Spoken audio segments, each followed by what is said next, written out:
berbagai ulama. Setelah dari Pekalongan, Al-Habib Idrus pindah kembali ke Jombang, dan di sanalah guru tua bertemu Kiai Haji Hashim Ash'ari, pendiri Nahdlatul Ulama. Habib Idrus bin Salim Al-Jufri tinggal di Jombang selama kurang lebih 2 tahun. Selanjutnya Habib Idrus bin Salim Al-Jufri pindah ke kota Solo atas permintaan para Alawiyin di sana untuk menjadi kepala sekolah dan guru di Madrasah Rabithah Alawiyah, yang kini sekolah tersebut telah berubah nama menjadi Yayasan Pendidikan Islam di Ponegoro. 2 tahun lamanya guru tua memimpin madrasah tersebut dan mencapai kemajuan yang pesat. Kehidupan Habib Idrus mendapatkan saran dari para habaib dan ulama di Jawa untuk mengembangkan pendidikan di Pulau Sulawesi dan bagian timur Indonesia. Berangkat dari saran dan isyarat itu, guru tua menuju bagian timur Indonesia, dan tak ada satu tempat yang Habib Idrus singgahi kecuali kota tersebut dihiasi dengan taman surga, yaitu Majlis Ilmu. Guru tua kemudian bersiap berlayar menuju bagian timur Indonesia. Maluku persinggahan pertama guru tua sebelum daerah yang dituju Habib Idrus bin Salim Al-Jufri adalah Sulawesi Utara, guna mengunjungi 2 kakaknya yang sudah lebih terdahulu tinggal di kota Tonggano, Sayyid Syekh bin Salim Al-Jufri dan Sayyid Alwi bin Salim Al-Jufri. Beberapa waktu guru tua melepas rindu dengan saudara-saudaranya. Kemudian Habib Idrus melanjutkan perjalanan dakwanya menuju kota Manado, Wani, Donggala dan Palu. Pembukaan Madrasah Al-Khairat. Kehadiran Habib Idrus di Wani merupakan wujud dari keinginan masyarakat setempat yang ingin mengenal Islam lebih baik.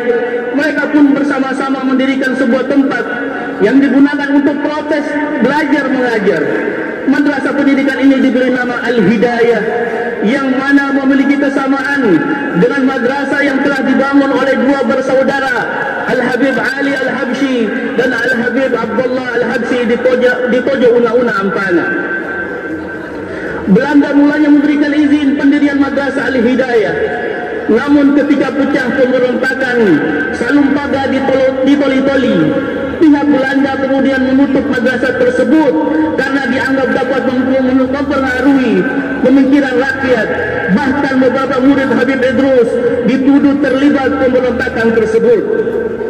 Buku yang menjadi sorotan Belanda pada waktu itu adalah kitab Izbatun Nasyi'in karya Mustafa Al-Galayani, diboikot oleh pemerintah kolonial Belanda untuk tidak diajarkan karena dianggap berbahaya dan dapat membangkitkan semangat perjuangan kaum muda untuk cinta tanah air pertiwi.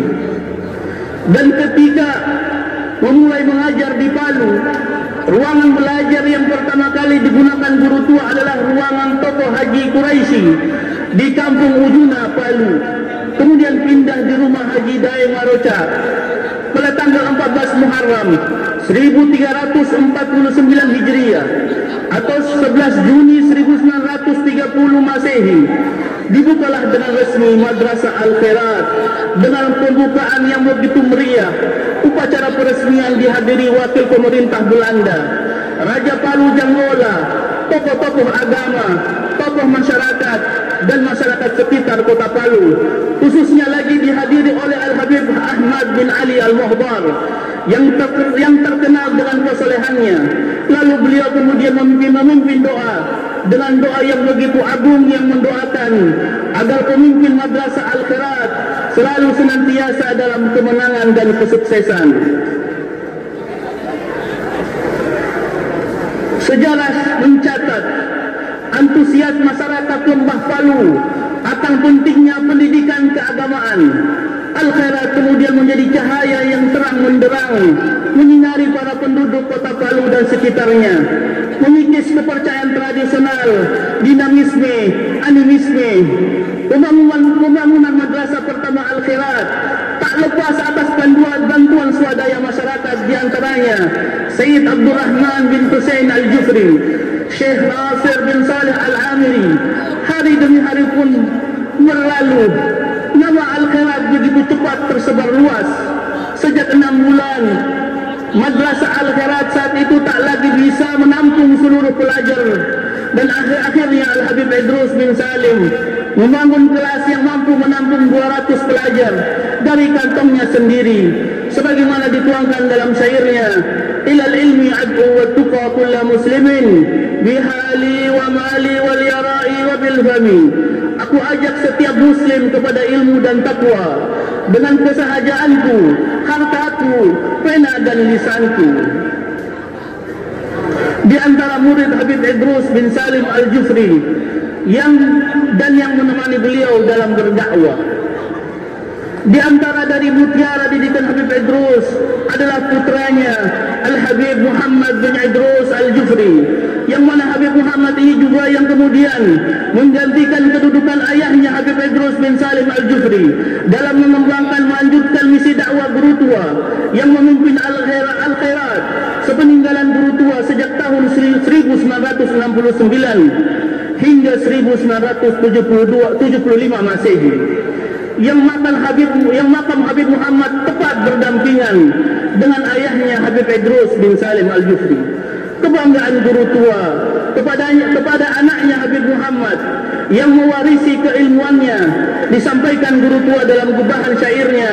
Muhammad memiliki pemahaman yang benar dalam ilmu nahwu. Kadang-kadang dia menunjukkan pada kita di majlis, jika hal ini berlanjut tanpa diragukan, dia akan menjadi guru terbaik di Al-Khairat.